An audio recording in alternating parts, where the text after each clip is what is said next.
کے بعد 66,000 سے زائد تو سرکاری اعداد و شمار ہیں کہ لوگوں کے قتل کے بعد، جس میں 70% بچے اور عورتیں ہیں، ان لاشوں پر جو امن منصوبہ پیش کیا گیا ہے وہ خود امن کی بھی توہین ہے، انسانیت کی بھی توہین ہے، اور آزاد قوم کی اس کے اوپر قبضہ کرنے کی اور اس کو پامال کرنے کی ایک سازش ہی نہیں بلکہ کھلم کھلا اس کا اظہار ہے۔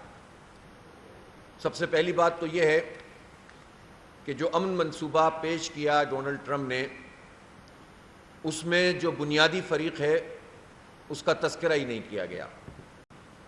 فلسطینی ریاست، جس کو دنیا کے تقریباً اب 160 کے قریب ممالک نے مان لیا ہے، قبول کر لیا ہے، اس کا کوئی روڈ میپ نہیں ہے، کوئی تذکرہ نہیں ہے کہ ریاست قائم ہوگی۔ اسرائیل کو تحفظ فراہم کرنے کے لیے جتنے پوائنٹس ہو سکتے تھے، جتنے نکات ہو سکتے تھے، وہ سب پیش کر دیے گئے۔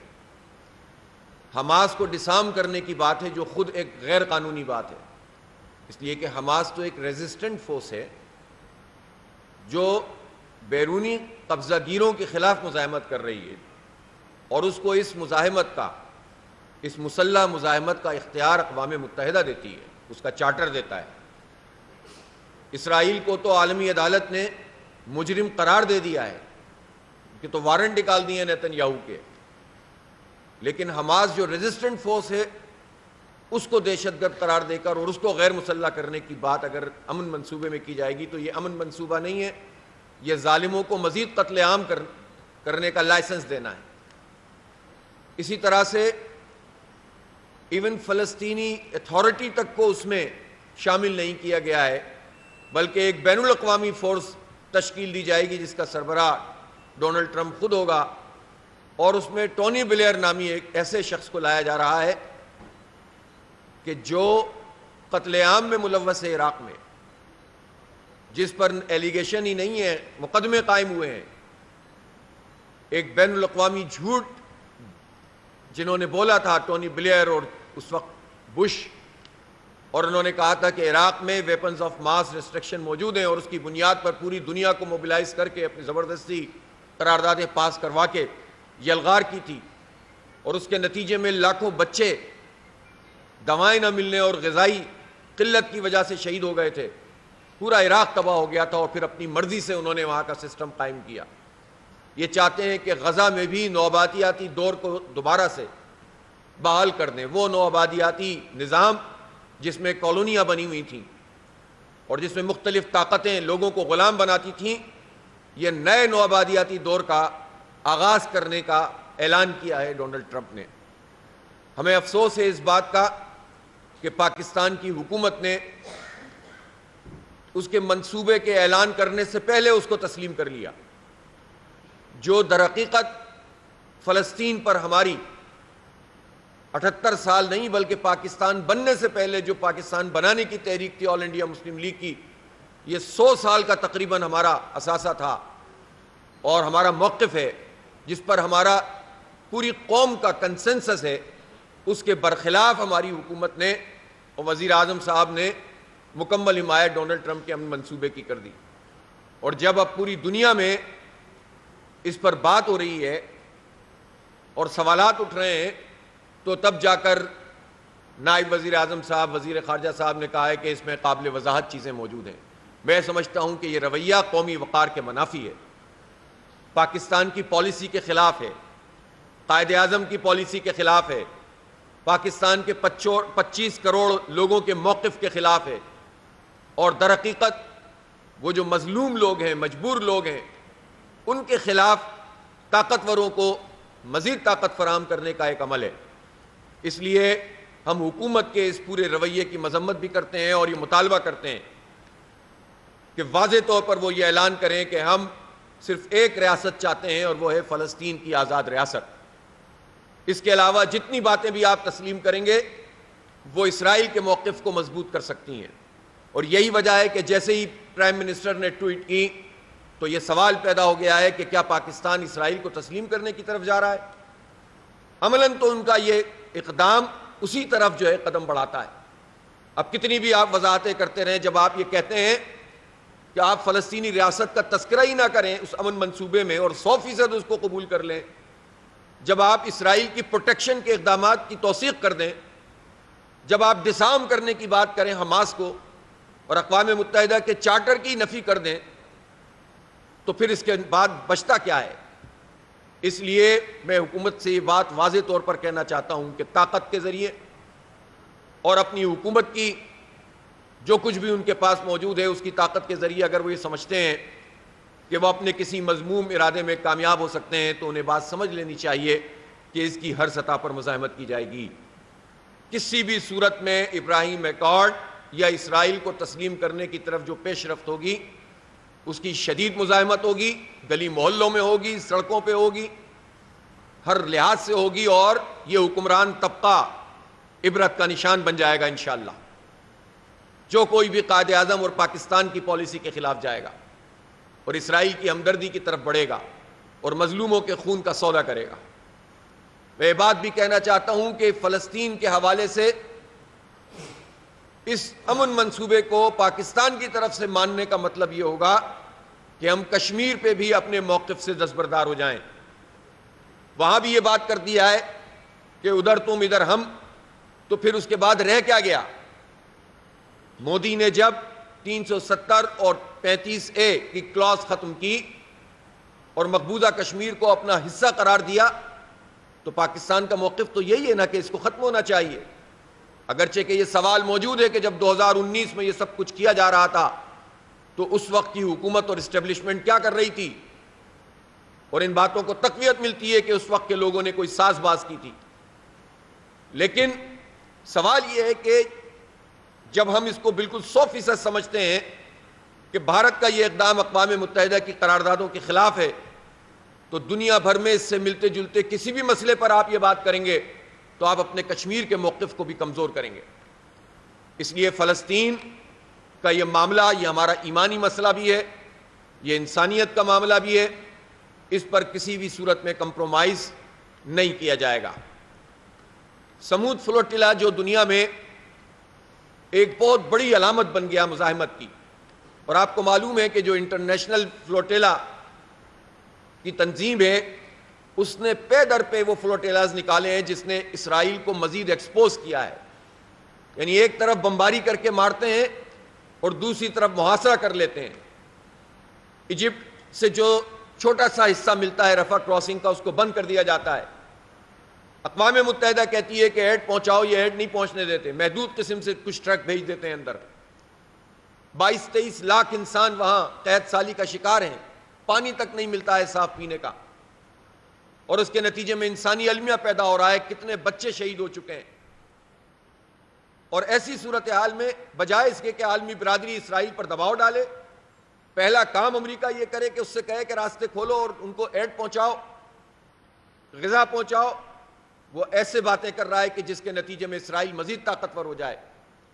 تو ان سب چیزوں کے خلاف پوری دنیا میں ایک مزاحمت موجود ہے، اور یہ مزاحمت اس سے بالا تر ہے کہ مذہب کیا ہے، زبان کیا ہے، علاقہ کون سا ہے۔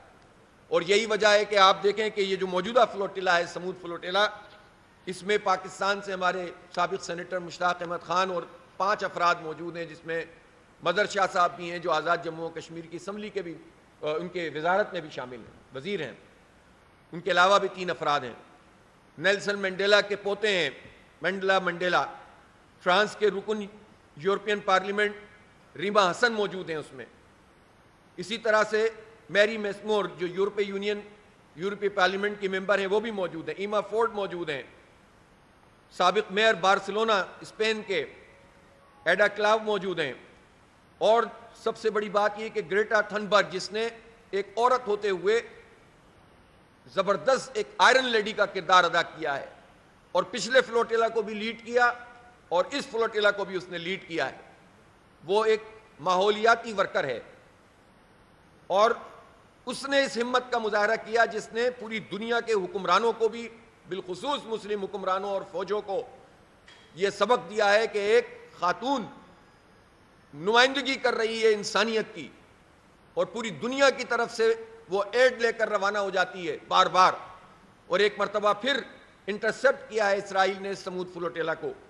ہم خراج تحسین پیش کرتے ہیں ان سارے ورکرز کو. اس میں برطانوی جرنلسٹ موجود ہیں, اس میں یو این اے ریڈلے موجود ہیں, اس میں آرٹسٹ موجود ہیں امریکن سارا ڈان, اور اس میں مختلف آئرش اداکار جو ہیں وہ لیون کننگم موجود ہے, اس میں بنگلہ دیشی صحافی موجود ہیں شاہد العالم. تو یہ گویا پوری دنیا سے نمائندہ لوگ ہیں. ظاہر ہے کتنے لوگ جا سکتے تھے. یہ ایک علامت ہوتی ہے کہ ہم انسانیت کے ساتھ کھڑے ہوئے ہیں. اور پہلے انہوں نے اٹیک کرنے کی بھی کوشش کی اسرائیل نے, درمیان میں بھی, اور اب بھی انہوں نے حصار میں لیا ہوا ہے, گرفتار کیا ہوا ہے, اور غزہ کے حدود میں داخل ہونے سے اسرائیلی نیوی اور ان کی فورسز روک رہی ہیں. اس پر پوری دنیا میں ایک آواز اٹھ رہی ہے. ہم یہ سمجھتے ہیں کہ ہمارے حکمرانوں کو بھی اس پر آواز اٹھانی چاہیے. جماعت اسلامی غزہ کے لوگوں سے اظہار یکجہتی کے لیے, سمود فلوٹیلا پر حملے کے خلاف, اور یہ جو بین الاقوامی ورکرز کے ساتھ یہ سلوک انہوں نے کیا ہے, اس دہشت گردی کے خلاف کل یوم احتجاج منا رہی ہے. پورے ملک گیر یوم احتجاج ہوگا, اور ہم اپنے حکمرانوں کو بھی کہیں گے کہ اس پہ اپنا رول ادا کریں, بین الاقوامی برادری کو بھی کہیں گے. اور در حقیقت یہ امریکہ ہے کہ جو اس وقت اسرائیل کی پشتیبانی کر رہا ہے. 4 اکتوبر کو لاہور میں ایک بہت بڑا مارچ ہوگا, جس میں ہم سب کو انوائٹ کرتے ہیں کہ تمام چیزوں سے بالا تر ہو کر سب لوگ اس مارچ میں شریک ہوں, فیملیز کے ساتھ آئیں. یہ شام 5:30 بجے شروع ہوگا اور رات تک جاری رہے گا. اسی طرح سے 5 اکتوبر کو کراچی میں ملین مارچ ہوگا شارع فیصل پہ, اور یہ اپنے سارے ریکارڈ توڑے گا انشاءاللہ. 7 اکتوبر کو پورے ملک میں لوگ باہر نکلیں گے, اسکولوں میں, کالجوں میں, کورٹس میں, عدالتوں سے وکلا, سول سوسائٹی سے تعلق رکھنے والے لوگ, صحافی, سب سڑک پر آ کر اپنے فلسطینی بھائیوں سے اظہار یکجہتی کریں گے اور اسرائیلی دہشت گردی کی مذمت کریں گے. اور در حقیقت ٹرمپ کے اس امن منصوبے کے نام پر جو کچھ فراڈ کیا جا رہا ہے اس کو ایکسپوز کریں گے. ہم اس وقت انتظار کر رہے ہیں حماس کی طرف سے اس امن منصوبے کے حوالے سے ان کے موقف کا. ہم یہ سمجھتے ہیں کہ پیس بہت ضروری ہے, یہ بمباری رکنی چاہیے, اور حماس کے لوگ بھی جو مزاحمت کا استعارہ ہیں وہ بھی یہ چاہتے ہیں کہ کسی بھی صورت میں بمباری رکے, لیکن وہ یہ بات اچھی طرح سمجھتے ہیں کہ حماس کو ڈسارم کرنے کی شرط قبول کرنے کے نتیجے میں کسی بھی صورت میں اسرائیل کی دہشت گردی رکے گی نہیں. چند دن روکیں گے اور پھر اس کے بعد قتل عام کریں گے, اس لیے کہ اسرائیل کی یہ ہسٹری ہے, اور دنیا میں جابر قوتوں کی یہی ہسٹری ہے. بوسنیا میں یہی ہوا تھا, حالانکہ اس وقت تو بہت ساری فورسز بوسنیا کے لوگوں کے ساتھ تھیں, لیکن جب معاہدہ ہوا اور یہ طے پایا کہ اب آپ ڈسارم کر دیں اپنے آپ کو, اور جب انہوں نے اپنے آپ کو ڈسارم کیا تو سرب فوجوں نے چند دن میں 8,000 لوگوں کو ہاتھ باندھ کے قتل کر دیا تھا, ورنہ اس سے پہلے وہ ان کی ہمت نہیں کر پا رہے تھے. 1987 میں بنے ہیں, جب پی ایل او نے اپنے آپ کو ڈسارم کرنے کی بات کی تھی اور جس پر بہت واہ واہ کی گئی تھی یاسر عرفات کی, تو پھر قتل عام رک جانا چاہیے تھا نا. اس کے بعد پھر فلسطینیوں کی ریاست کو تسلیم کر لینا چاہیے تھا, لیکن یہ سب کچھ نہیں ہوا. اس لیے نہیں ہوا کہ یہ اسرائیل کی یہ پالیسی ہے کہ ان کو ڈسارم کرنے کی طرف, ان کی مزاحمت کو کچلنے کی کوشش کرو, اور رہی صحیح اگر کوئی مزاحمت بھی موجود ہے تو اسلحہ لے کر دوبارہ یلغار کرو. اس لیے کہ اس کا گریٹر اسرائیل کا جو خواب ہے اور جو ناپاک ارادہ ہے وہ اس پر عمل درآمد کر رہے ہیں. ایک طرف اس نے ڈونلڈ ٹرمپ کے ساتھ کھڑے ہو کر امن منصوبہ پیش کیا, اور چند ہی گھنٹوں کے بعد اس نے اپنے لوگوں سے کہا کہ ہم کسی بھی صورت میں فلسطینی ریاست کو تسلیم نہیں کریں گے اور ہم گریٹر اسرائیل کی طرف کام کریں گے. تو آپ اس سے اندازہ کر سکتے ہیں کہ یہ طاقت اس کو کون فراہم کر رہا ہے. پورے امن منصوبے میں یہ تو ٹائم فریم ہے کہ 72 گھنٹے میں قیدی چھوڑ دیے جائیں گے جو حماس کے پاس ہیں, اسرائیلی قیدی, لیکن فلسطینی قیدیوں کا کوئی ٹائم فریم نہیں ہے. اسرائیلی فوج کے انخلا کا تذکرہ ہے لیکن اس کا کوئی ٹائم فریم نہیں ہے. فلسطینی ریاست کا تذکرہ نہیں ہے. جو فورس بنے گی اس میں فلسطین کے لوگ موجود ہی نہیں ہوں گے. تو آپ بتائیں کہ اس طرح کا کوئی امن منصوبہ امن فراہم کر سکتا ہے ان جارح قوتوں کے مقابلے میں؟ لہٰذا ہم اپنی حکومت سے یہ کہتے ہیں کہ اس امن منصوبے کی حمایت کو ترک کریں, اور جو ہمارا پرنسپل اسٹینڈ ہے اس کے اوپر حکومت قائم ہو جائے کہ ہمیں ایک ہی ریاست ہمیں قبول ہے, وہ ہے فلسطین کی آزاد ریاست. یہ جو دو ریاستی حل کے نام پر بھی ہمیں بیوقوف بنانے کی کوشش ہماری حکومت کرتی ہے. جو دو ریاستی حل کی بات کرتا ہے آپ اسے کرنے دیجئے. پاکستان صرف ایک ریاست کو مانتا ہے. قائد اعظم صرف ایک ریاست کو مانتے تھے. 78 سال کی ہماری ہسٹری میں ہم ایک ریاست کو مانتے ہیں اور وہ ہے فلسطین. باقی سب کچھ جو کچھ بھی ہے وہ قبضہ ہے.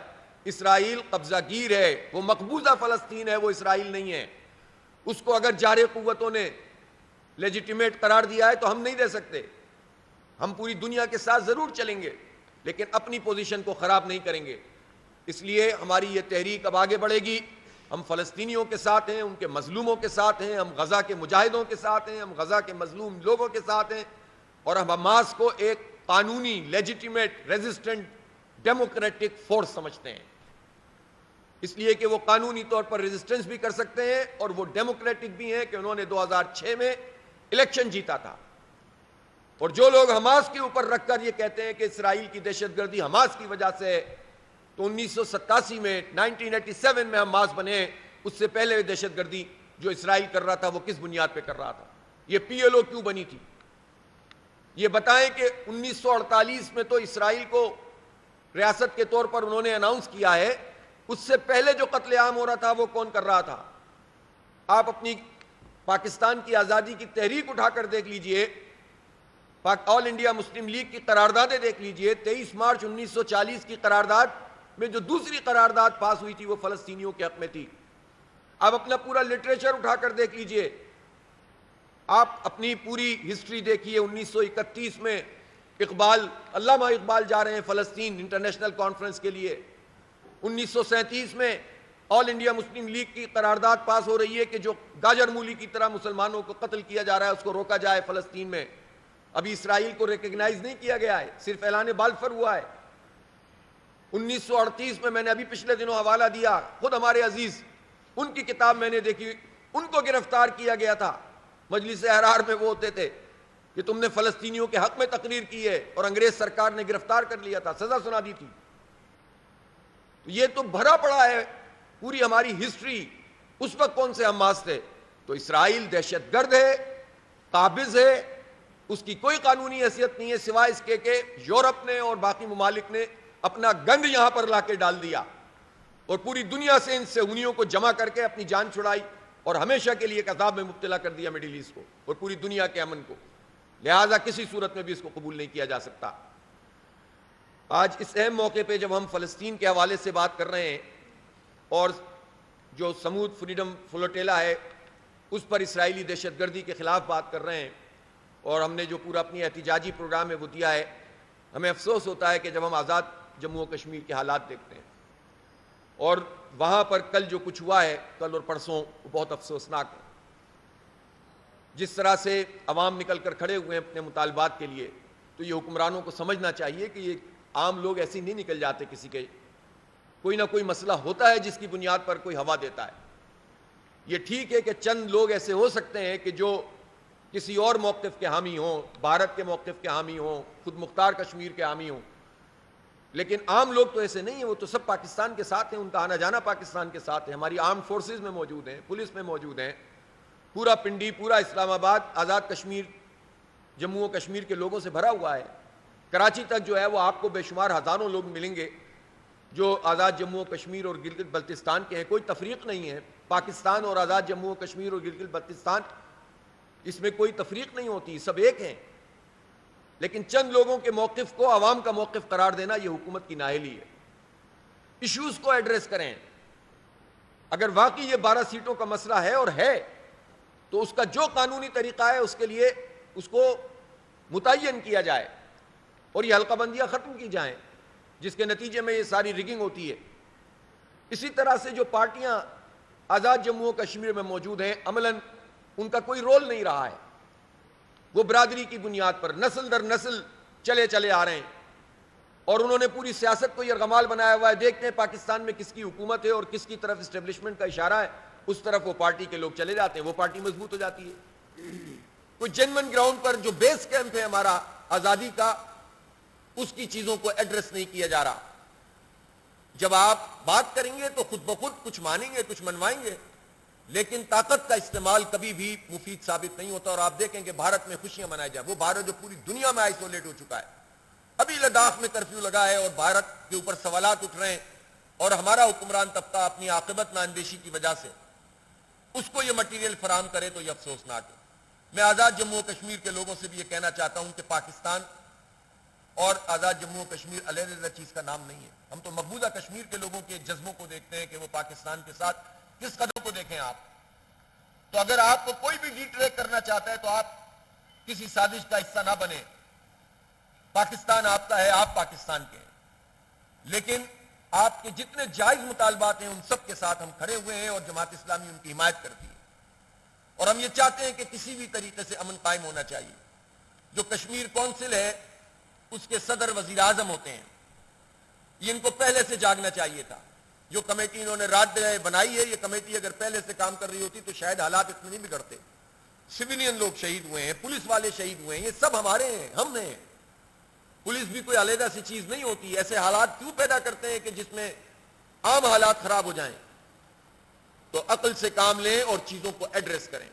اور میں عوام سے, پاکستان کے عوام سے بھی اور آزاد جموں و کشمیر اور گلگت بلتستان کے عوام سے بھی یہ اپیل کرنا چاہتا ہوں کہ حالات کی نزاکت کو سمجھیں اور اپنے جینوئن مطالبات پر قائم رہتے ہوئے پرامن طریقے سے اس مسئلے کو حل کریں. مزاحمت ضرور ہونی چاہیے, سیاسی دھرنے ضرور ہونے چاہیے, لیکن وائلنس نہیں ہونی چاہیے. اس کا نقصان ہے, اس کا کشمیر کو بھی نقصان ہے اور پورے پاکستان کو نقصان ہے. اس لیے اس مسئلے کو اچھے طریقے سے حل ہونا چاہیے. اس کے لیے جماعت اسلامی جو بھی کردار ادا کرے گی انشاءاللہ تعالی ہم حاضر ہیں. ہم نے کل حکومت سے بھی رابطہ کیا اور وہاں ہماری جماعت اسلامی کے ڈاکٹر مشتاق صاحب جو امیر جماعت اسلامی آزاد جموں و کشمیر گلگت بلتستان ہیں ان سے بھی رابطہ کیا, اور ان سے بھی میں نے بھی اور لیاقت بلوچ صاحب نے بھی یہ کہا ہے کہ جماعت اسلامی اس مسئلے کو حل کرنے کے لیے اپنا رول ادا کرے. کمیٹی سے بھی رابطہ کریں, حکومتی مذاکراتی ٹیم سے بھی رابطہ کریں, اور امن کے لیے ہم جو کچھ کر سکتے ہیں بغیر کسی لالچ کے وہ ہم انشاءاللہ تعالی اپنا کردار ادا کریں گے. بہت بہت شکریہ. کوئی سوال ہوگا تو انشاءاللہ. نہیں, ہم تو مکمل مسترد کرتے ہیں, اور ہم نہیں, یہ جماعت اسلامی نہیں, یہ پاکستان کا موقف ہے, قائد اعظم کا موقف ہے, ہماری اسٹیٹ کا موقف ہے اور ہمارے 25 کروڑ عوام کا موقف ہے.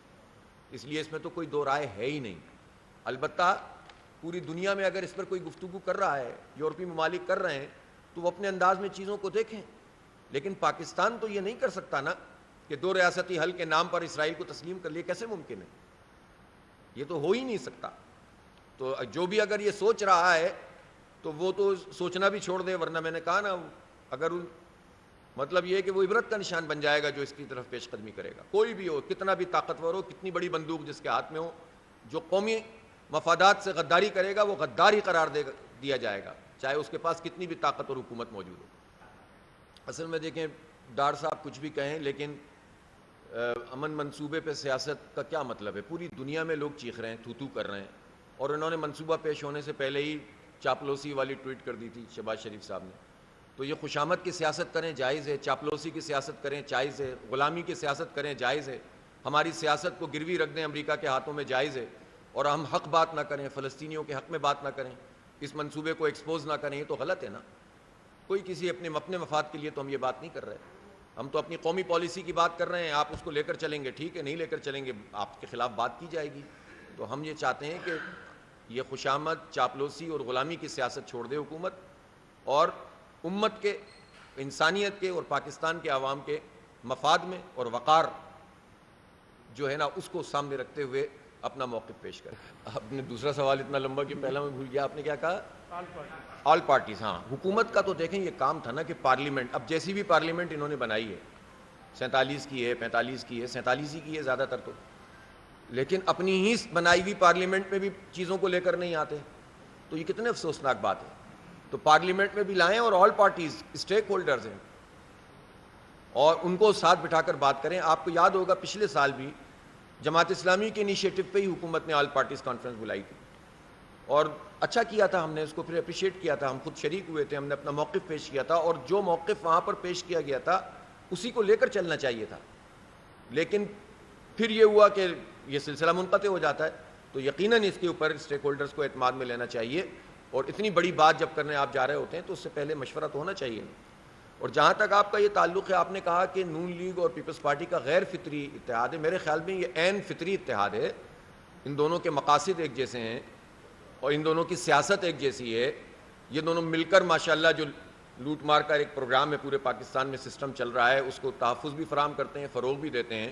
زمینوں پہ قبضے کا، عوام پر ٹیکسز کی بہتات کرنے کا، اپنی مراد کو بڑھانے کا، عوام پر بوجھ ڈالنے کا، فارم 47 کی بنیاد پر اقتدار میں آنے کا، اسٹیبلشمنٹ کی چاکری کرنے کا، اور جتنے مفادات ہیں عوام کے اس کی توہین کرنے کا، یہ جو پورا عمل ہے تو فطری اتحاد ہے. پیپلز پارٹی، نون لیگ، ایم کیو ایم وغیرہ ٹائپ کی پارٹی، جے یو آئی، یہ سب جو موجود ہیں، پی ڈی ایم والے، تو ان کا یہ فطری اتحاد ہے. اور یہ جو کچھ بھی کرتے ہیں 2-4 مہینے بعد وہ پرانی سٹوری چلاتے ہیں، پرانے ڈرامے چلاتے ہیں. اب یہ نسل بدل چکی ہے، سب بلاول بھائی کو بھی جانتے ہیں، مریم بہن کو بھی جانتے ہیں. ان بہن بھائیوں کے درمیان ابھی تو گزشتہ دنوں نامے پیامے ہوئے تھے، اچھی بات کر رہے تھے، ایک دوسرے کی تعریف کر رہے تھے، پھر اچانک سے کیا ہوا.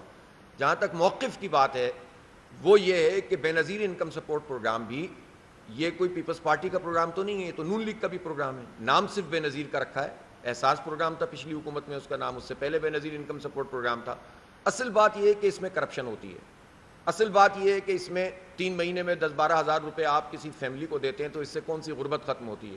اصل بات یہ ہے کہ یہ غربت کی پاورٹی ایلیویشن پروگرام تھا، غربت مکاؤ پروگرام تھا.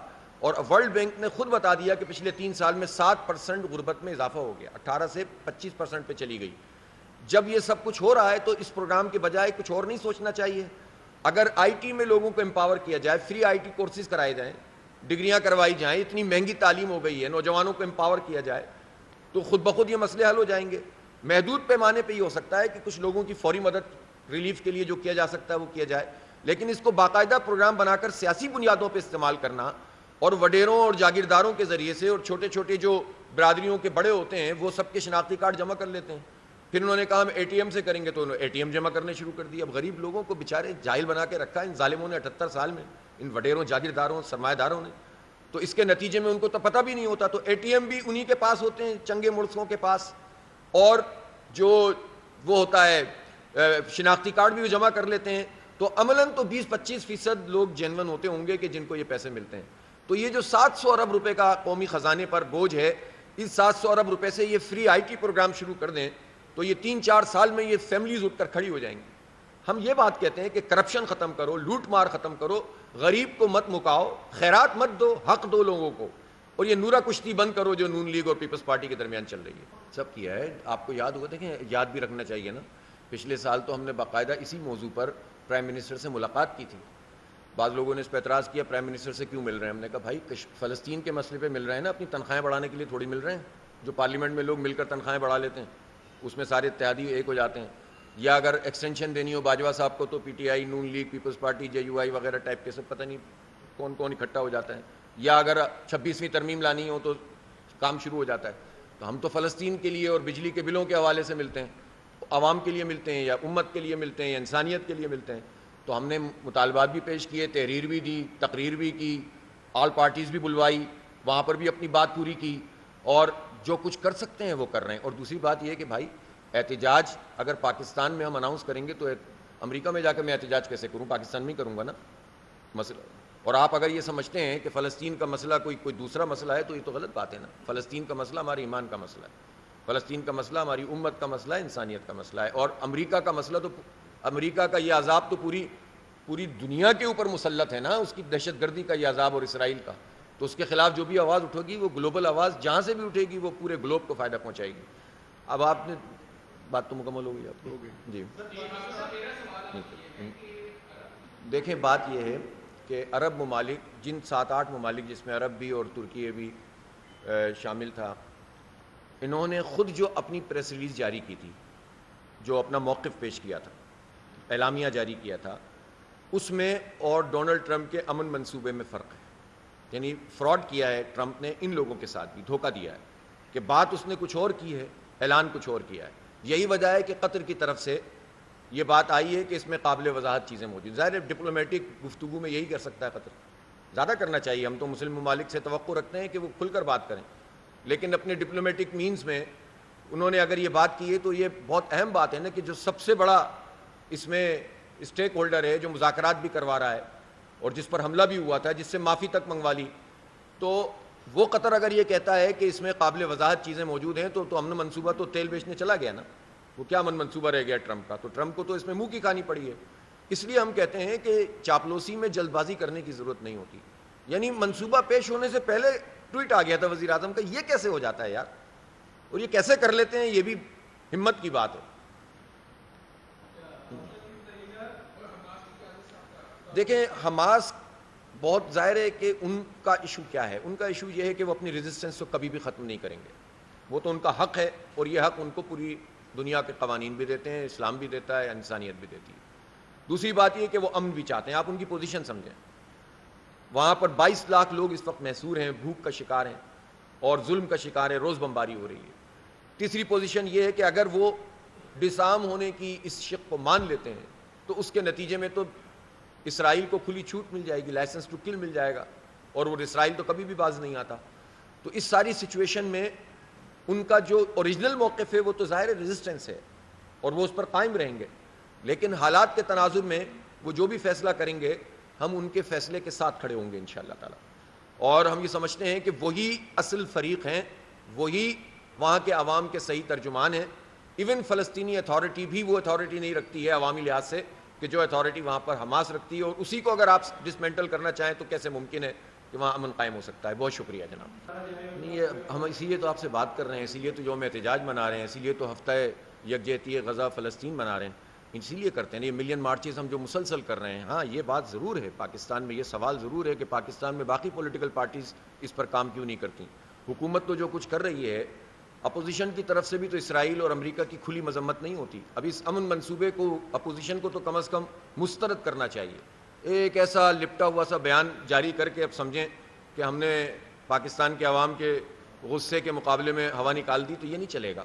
اپوزیشن کو بھی سامنے آنا پڑے گا اور امریکہ کی مذمت کرنی پڑے گی، اسرائیل کی مذمت کرنی پڑے گی، تب لوگوں کو پتہ چلے گا. ورنہ یہ ٹیکن فار گرانٹیڈ نہیں ہے آپ کسی کی بھی مقبولیت، کہ بس پاکستانی قوم ایسی بے وقوف ہے کہ آپ امریکی غلامی میں لائن لگا کر کھڑے ہو جائیں، حکومت بھی اور اپوزیشن بھی، اور ہم تو بس شخصیات کو ہی پوچھتے رہیں گے اور انسانوں کے پیچھے ہی چلتے رہیں گے. اب شعور کی دنیا ہے، چیزیں ہاتھ سے نکل جاتی ہیں. یہ حکومت کو بھی سمجھ میں آنا چاہیے اور اپوزیشن کو بھی سمجھ میں آنا چاہیے. بہت شکریہ جی.